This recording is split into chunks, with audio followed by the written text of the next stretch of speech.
Assalamualaikum warahmatullahi wabarakatuh. So hari ni ada something yang agak unik berlaku pada saya.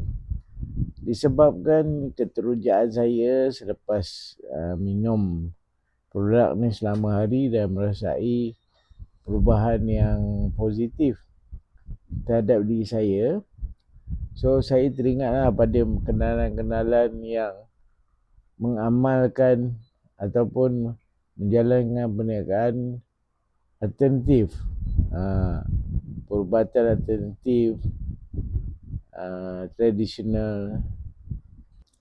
So saya forwardkanlah link testimoni untuk mereka lihat sendirilah.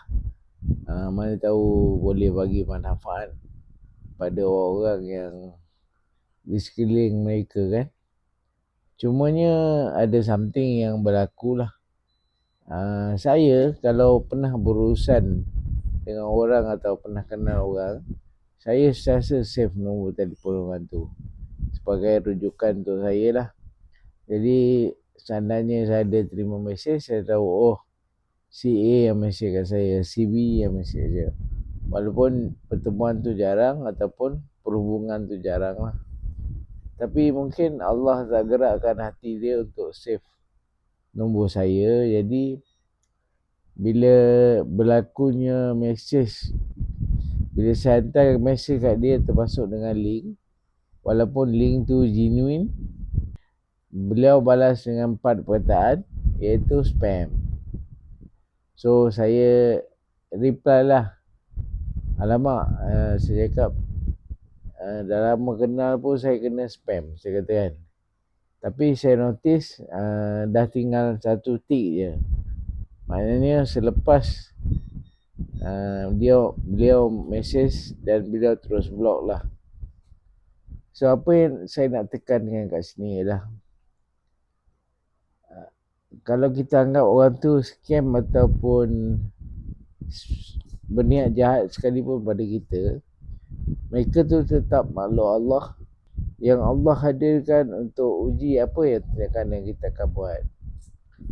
Jadi jangan kita mudah menghukum atau judge orang lah. Pada saya banyak alternatif lain lagi yang kita boleh buat. Contoh, kita check balik profile picture. Siapa ni? Kita tengok balik name, nama dia. Aku kenal ke tak orang ni? So kalau tak kenal, mungkin kita curious lagi. So kita lakukan panggilan telefon. So bila kita buat panggilan telefon, kalau orang tu jawab dan kau rupanya, dia tak, sorry lah, aku tak save nombor kau. Alright, tak apa. Maksudnya selepas ni dia akan save nombor kita lah. Tapi sekarang tanpa kita buat apa-apa, kita terus judge orang tu scam. Kita boleh judge kalau kita call tiba-tiba tak angkat. Saya selalu buat macam tu. Setiap kali ada miss call daripada nombor yang tak kenal, saya akan call balik.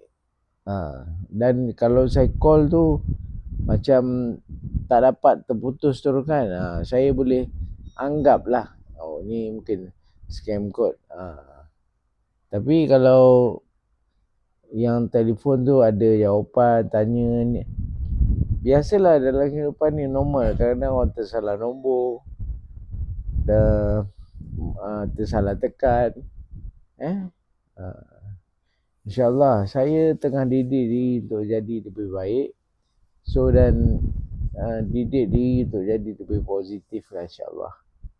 Okay, semoga perkongsian saya ni memberikan manfaat. Assalamualaikum.